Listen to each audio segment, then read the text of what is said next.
우리는 세상의 빛입니다.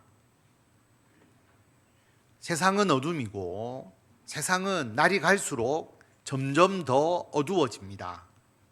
우리 그리스도인들이 세상을 밝히는 빛의 역할을 감당해야 합니다. 그런데 우리 그리스도인들이 빛인데 빛인 우리들이 세상 속에서 살아가면서 어떤 때는 어려움을 겪기도 합니다. 잘 안 되기도 합니다. 그럴 때 우리는 세상을 탓하기도 합니다. 세상이 잘못되어서 내가 피해를 보았다. 환경이 좋지 않아서 내가 잘 안 되는 것이다. 여건이 좋지 않아서 내가 성공하지 못했다. 우리가 세상을 탓하는 것은 빛이 어둠을 탓하는 것과 같습니다. 빛이 어둠 때문에 빛을 발할 수 없다. 이것은 말이 안 됩니다. 빛은 아무리 어둠 속에서도 빛을 발합니다. 오히려 어둠이 짙어질수록 빛은 더 발합니다. 오늘 본문 말씀은 우리가 잘 아는 요셉 이야기입니다. 요셉 형제들의 어머니가 모두 4명이었습니다. 우리가 잘 알듯이 레아, 라헬, 그리고 실바와 비라. 4명의 어머니에게서 총 12명의 배다른 아들, 그리고 딸 1명이 태어났습니다. 어머니가 다르니까 형제들이 서로 사이가 좋지 않았습니다. 아버지 야곱은 아들들을 편애했습니다. 아들이 12명이나 있는데 누구를 더 좋아했을까요? 4명의 부인 중에서 자기가 제일 사랑하는 아내의 아들들을 편애한 것이죠. 그래서 자기가 제일 좋아했던 라헬이 낳은 요셉, 그리고 베냐민을 끔찍하게 사랑했습니다. 아내 라헬이 베냐민을 낳다가 죽잖아요.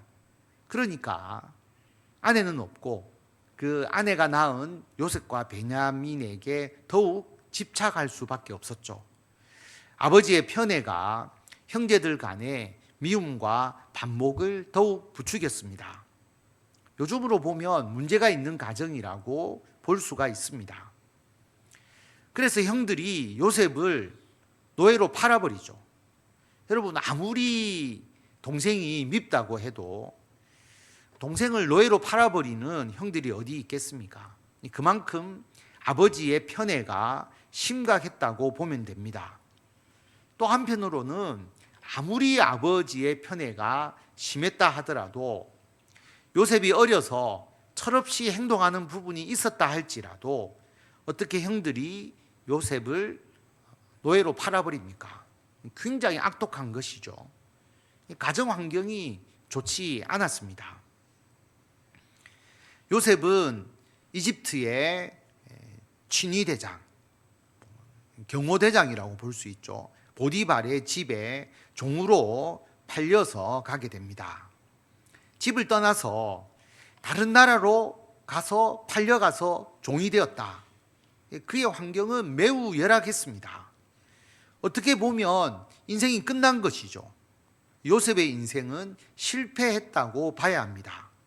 다른 나라에게 팔려갔고 그리고 거기서 노예로 생활하게 되었으니까. 만약 여러분이 이때 요셉의 상황이었다면 첫째는 가정 탓. 우리 가정이 문제였어. 가정이 문제이니까 아버지 때문이든지 아니면 다른 어머니 때문이든지 형들 때문이든지 가정 때문에 내가 이렇게 되었다. 가정 탓을 하지 않았겠습니까? 두 번째로는 나는 노예인데 애굽으로 팔려왔는데 내가 더 이상 무엇을 할 수 있겠어? 노예는 아무것도 할 수 없어. 신분제를 탓하고 자기가 처해 있는 노예의 삶을 한탄했을 것입니다. 지금도 세상에 많은 사람들이 가정 환경 때문에 내가 빛을 발할 수 없다. 내가 처한 사회 경제적인 배경이 없어서 내가 빛을 발할 수 없다. 학벌 때문에 돈이 없어서 사회적인 백이 없어서 뭐 여러 가지 이유를 가지고 있습니다. 요셉이 처한 환경처럼 요즘 많은 사람들이 자신의 삶에 대해서 이렇게 생각하기가 쉽습니다. 그러나 요셉은 세상의 빛으로서 하나님의 사명을 감당하는 하나님의 사람이었습니다. 요셉은 하나님께서 주시는 복의 통로였습니다. 요셉은 어둠 속에서, 아주 짙은 어둠 속에서 더욱 빛을 발하였습니다. 어떻게? 하나님께서 요셉과 함께 하셨습니다. 하나님께서 요셉에게 복을 주셨습니다. 오늘 말씀 2절을 보면 여호와께서 요셉과 함께 하심으로 그가 형통한 자가 되어서 그의 주인 애굽 사람의 집에 있으니, 노예가 되었는데 형통한 자가 되었습니다. 노예였지만 하는 일을 요셉이 잘했고 요셉이 하는 일마다 잘 되었습니다. 예를 들어서 재물을 관리하는 일을 했다면 요셉이 재물을 잘 관리해 준 것이죠. 그리고 요셉이 그 일을 행할 때에 재물이 늘어나는 겁니다. 노예이기 때문에 할 수 없다, 일을 할 수 없다? 아닙니다. 하나님이 함께 하시니까 노예이지만 일을 잘 하게 됩니다.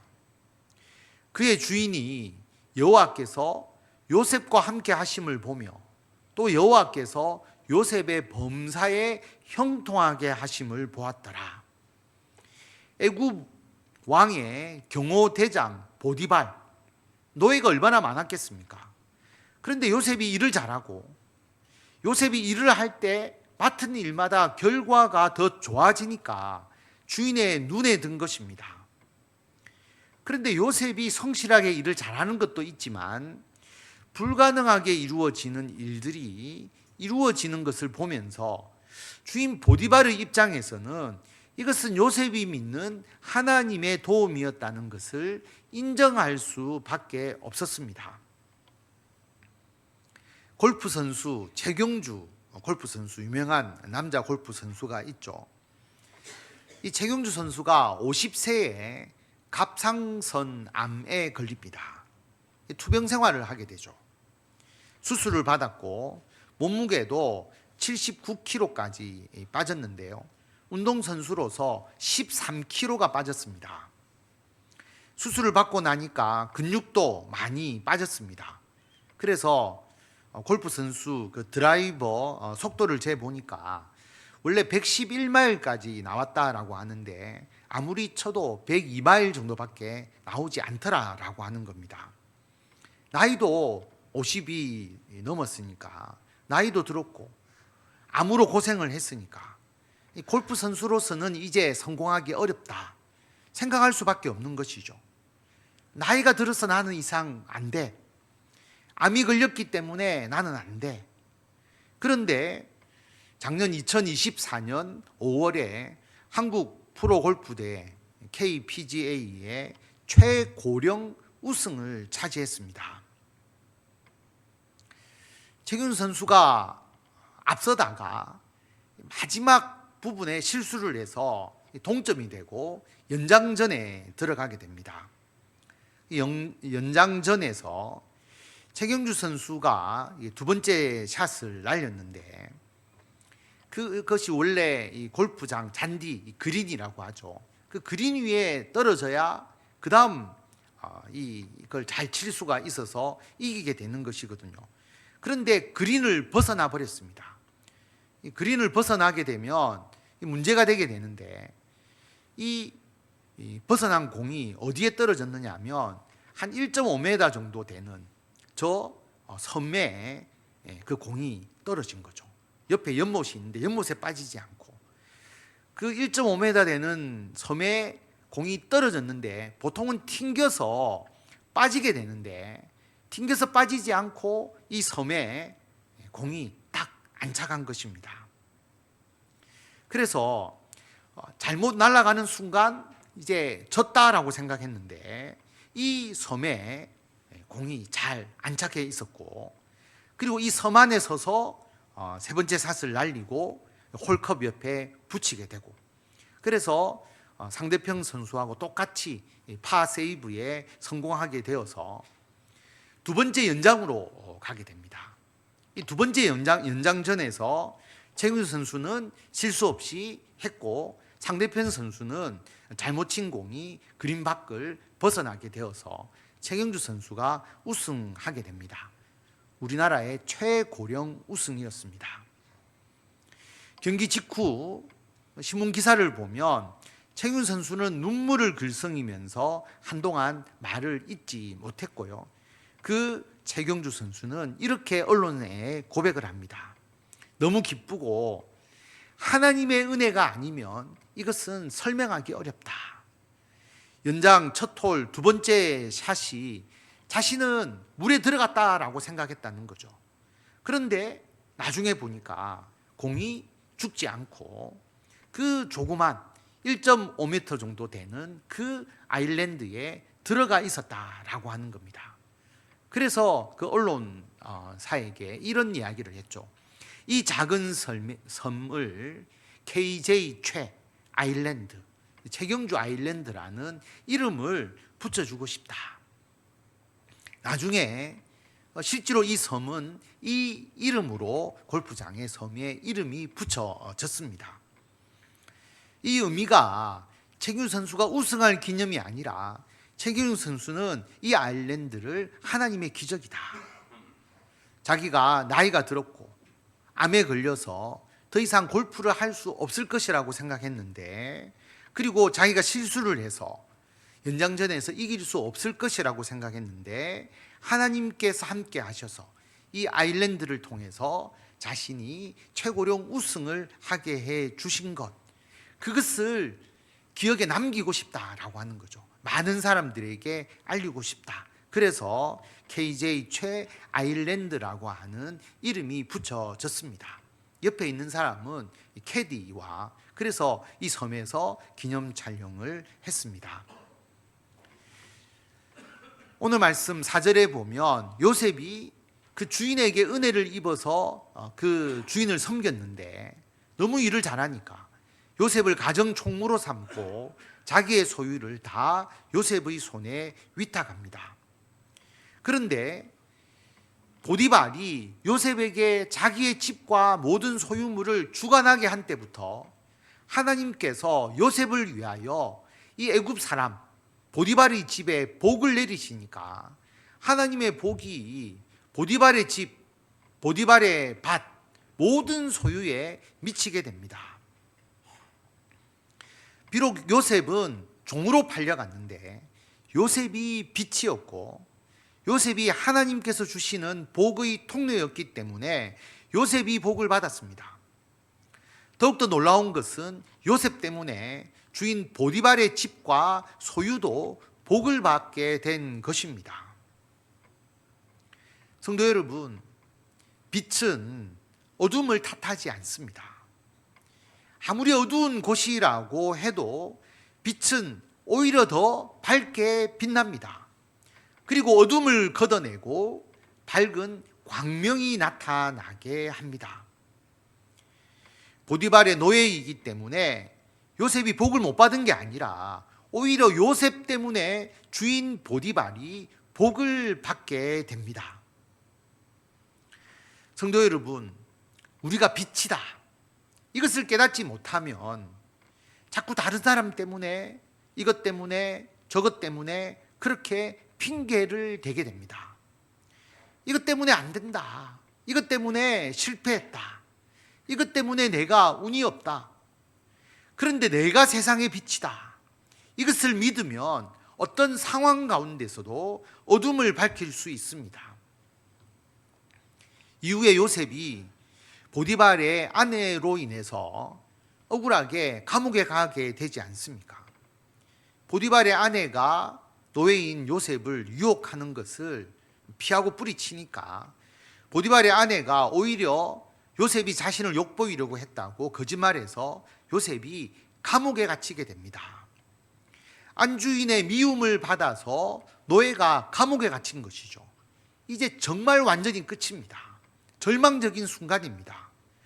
그런데 요셉은 하나님을 믿는 자고 세상의 빛입니다. 그래서 더 극한 어둠, 더 짙은 어둠, 흑암 속에서도 요셉은 빛을 발합니다. 39장 21절 23절을 보면요, 하나님께서 요셉과 함께 하시고 인자를 더하십니다. 감옥에서도 간수장에게 은혜를 받게 하시고요, 요셉이 일을 잘하니까 간수장이 옥중 제수를 다 요셉의 손에 맡기고 그 재반 사물을 요셉이 처리하게 됩니다. 간수장이 요셉의 손에 맡긴 것은 무엇이든지 살펴보지도 않습니다. 왜냐하면 요셉이 일을 잘할 뿐만 아니라 하나님께서 요셉과 함께 하셔서 요셉이 하는 모든 일이 형통하게 되기 때문입니다. 요셉이 빛이니까 감옥조차도 형통한 곳으로 변화되었습니다. 그리고 하나님께서 요셉에게 꿈을 해몽하는 지혜를 주시죠. 여러분, 꿈을 해석했다는 것이 중요한 것이 아닙니다. 종합적으로 요셉에게 지혜와 분별력을 주신 것이죠. 그 지혜를 통해서, 그리고 감옥의 모든 제수를 요셉이 관리하게 해주었으니까 그 감옥에 있는 제수들과 만날 수 있고 그들과 이야기를 하는 중에 요셉의 지혜와 분별력을 알게 된 것이죠. 그래서 높은 관원들도 요셉과 이야기하고 요셉에게 그것을 물어보는 겁니다. 그래서 요셉의 지혜를 통해서 억울하게 감옥에 갇힌 술 맡은 관원의 꿈도 해석해 주게 되고, 나중에 이 관원이 요셉을 추천하게 되어서 이집트 바로 왕의 꿈을 해석해 주게 됩니다. 여러분, 요셉이 꿈을 해석했다는 것만 생각하기 쉬운데요, 그게 아니라 요셉은 7년 풍년과 7년 흉년을 예측하고 곡식을 비축하도록 이야기를 합니다. 그런데 7년 풍년이 있을 때 어떻게 곡식을 비축을 해서 흉년이 일어날 때 이 곡식을 어떻게 배분해야 하는지를 아주 탁월하게 제시했기 때문에 바로 왕이 이 이야기를 듣고 이 업무를 요셉에게 전적으로 맡긴 것입니다. 그래서 요셉이 애굽의 총리 대신이 되는 것입니다. 요셉으로 인해서 이집트 사람들은 7년의 흉년에도 곡식이 떨어지지 않고 기근을 피할 수 있었습니다. 뿐만 아니라 요셉으로 인해서 그 이집트의 근방에 있는 사람들도 생명을 유지할 수 있었습니다. 모두가 하나님의 복을 받은 것입니다. 그렇죠. 요셉의 가정 환경은 어둠이었습니다. 요셉이 애굽으로 그 보디발의 집에 노예로 팔려가서 노예가 되었습니다. 더 깊은 어둠이었습니다. 요셉이 여주인의 모함을 받아서 감옥에 들어갔습니다. 더 깊고 더 짙은 어둠 중에 어둠입니다. 그런데 요셉이 하나님을 믿는 자고 요셉이 빛이니까 그 어둠 속에서도 빛을 발하였습니다. 오히려 어둠이 짙으면 짙을수록 더 강한 빛을 발하였습니다. 빛은 어둠을 탓하지 않습니다. 오히려 어둠 속에서 강력한 빛을 발합니다. 창세기 12장 1절과 2절을 보면 하나님께서 아브라함에게 고향, 친척, 아버지의 집을 떠나라, 그리고 내가 너에게 보여줄 땅으로 가라 라고 그렇게 말씀합니다. 그 땅에서 큰 민족을 이룰 것이고 복을 주어서 너의 이름을 창대하게 할 것이다. 너는 복이 될 것이다. 아브라함이 하나님의 부르심을 따라서 갈대아 우르, 메소포타미아라고 불리는 비옥한 농경지대를 떠나게 됩니다. 눈으로 보면 오히려 비옥한 곳을 떠나서 척박한 광야지대로 가게 된 것이죠. 그런데 아브라함에게 환경은 문제가 되지 않습니다. 왜냐하면 하나님께서 너는 복이 될 것이다. 왜 복이 됩니까? 아브라함이 빛을 발하는 사람이기 때문입니다. 너가 바로 복이다. 이 말씀은 아브라함에게만 주신 말씀이 아니라 하나님의 자녀된 우리 모두에게 지금 이 순간 주시는 하나님의 말씀입니다. 우리가 세상의 빛이니까 우리가 복입니다. 우리가 세상에 비친 것은 우리가 하나님의 뜻을 깨닫고 하나님의 사명을 행하기 위해서 살아가기 때문입니다. 하나님의 계획을 이루어 가기 위해서 힘쓰기 때문입니다. 아브라함에게는 이러한 하나님의 계획이 있지 않습니까? 아브라함의 후손을 통해서 이스라엘이라는 민족을 이루게 되고, 그리고 땅을 차지해서 이스라엘 나라를 이루기 위한 그 하나님의 계획이 있고, 아브라함은 그 하나님의 계획에 따라서 열심히 행하는 빛의 사람이었습니다. 그래서 아브라함이 복이 됩니다. 우리들에게도 하나님의 계획이 있잖아요. 우리들의 가정을 통해서 믿음의 가정을 세워나가고 대대손손 믿음의 대를 이어가고, 우리들의 직장과 사업을 통해서 세상에 그리스도의 영향력을 나타내고, 우리 해운대 소정교회를 통해서 복음 전파 사명, 많은 사람들이 구원받게 하고 하나님의 나라의 확장을 이루어가는 하나님의 일에 헌신하는 사명이 있습니다. 이 하나님의 말씀과 명령에 따라서 우리가 하나님의 계획에 순종하고 주의 일에 열정을 품고 나아가고 있으니까 우리가 세상의 빛입니다. 아브라함에게 이 명령을 하시면서 이어서 하나님이 이 말씀을 하시잖아요. 너를 축복하는 자에게는 내가 복을 내리고 너를 저주하는 자에게는 내가 저주하리니 땅의 모든 족속이 너를 인하여 복을 얻을 것이라. 빛의 사람은 다른 사람으로부터, 어떤 사물로부터 복을 받는 것이 아닙니다. 하나님은 우리가 빛임으로 우리로 말미암아 다른 사람들이 복을 얻을 것이라고 하셨습니다. 우리가 있는 이곳이 바로 복이 있는 곳이라고 말씀하십니다. 왜냐하면 우리가 빛이고 우리가 복이기 때문입니다. 아브라함과 조카 롯을 보면 잘 알 수가 있잖아요. 아브라함과 롯이 고향을 같이 떠나오고 베델 근방에 정착합니다. 그런데 잘 되어서 가축이 많아지니까 그 땅에 둘이 같이 있을 수가 없는 것이죠. 그래서 따로 살 곳을 정하는데, 땅을 선택할 때 아브라함이 롯에게 선택권을 줍니다. 선택권을 주죠. 너가 선택하면 내가 나머지를 선택하겠다. 왜냐하면 아브라함에게는 좋은 땅이냐 아니냐가 중요하지 않았던 것이죠. 롯은 눈에 보기에 좋은 도시지역 소돔에 정착을 합니다. 그 당시에 소돔은 번창한 지역이었고 돈이 많은 지역, 부유한 사람들이 사는 지역이었고 물도 넉넉하고, 그리고 마치 여호와의 동산처럼 애굽처럼 풍요로운 곳이었습니다. 그래서 이 소돔 땅이 물도 많고 사람이 살기 좋으니까 이 도시가 자기에게 복을 줄 것이다, 그렇게 생각한 것이죠. 그런데 아브라함이 선택한 곳은 광야지대였습니다. 풀도 물도 부족한 그 황량한 광야 지역에 머물렀습니다. 그 지역으로부터 아브라함이 혜택을 볼 수 있는 것은 별로 없었지만 아브라함은 개의치 않았습니다. 왜냐하면 빛은 어둠을 탓하지 않습니다. 자신이 빛이고 자신이 복이고 하나님께서 자신을 통해서 복을 주실 것을 믿었기 때문입니다. 여러분, 결과는 어떻게 되었습니까? 우리가 잘 알듯이 롯은 그 부유하고 잘 사는 도시, 자신에게 복 줄 것으로 기대했던 그 소돔 지역의 죄악 때문에 파멸되었습니다.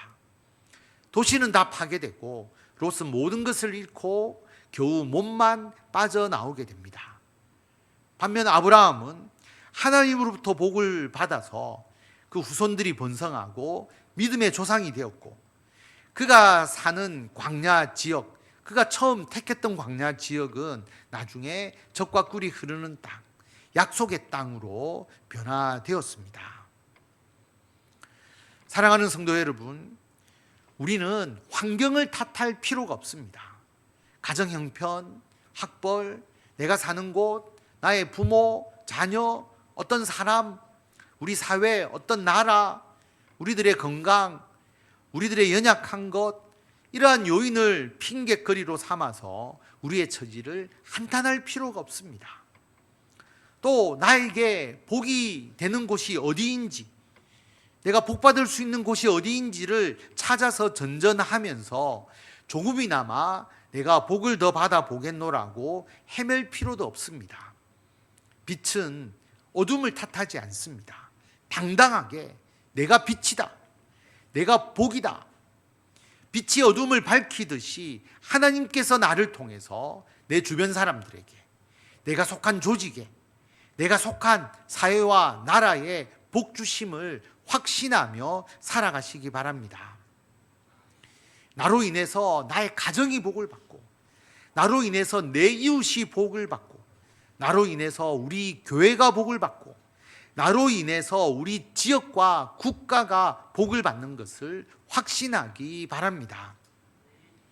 하나님은 아브라함에게 너 복 많은 곳으로 가라고 말씀하지 아니하시고 너가 복이 되라고 말씀하셨습니다.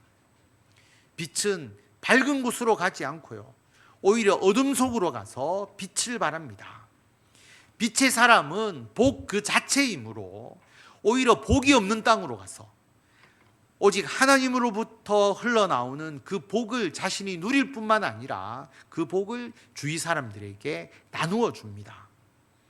하나님께서 저와 여러분을 향해서 내가 너를 통하여서, 너 때문에, 너를 사랑해서 너가 있는 그곳, 너의 가정, 너의 직장, 너의 교회, 너가 거하는 모든 곳에 복이 넘쳐나게 할 것이라고 말씀하십니다. 우리 그리스도인들이 세상의 빛입니다. 그러므로 우리가 복 그 자체입니다. 우리가 축복의 통로입니다.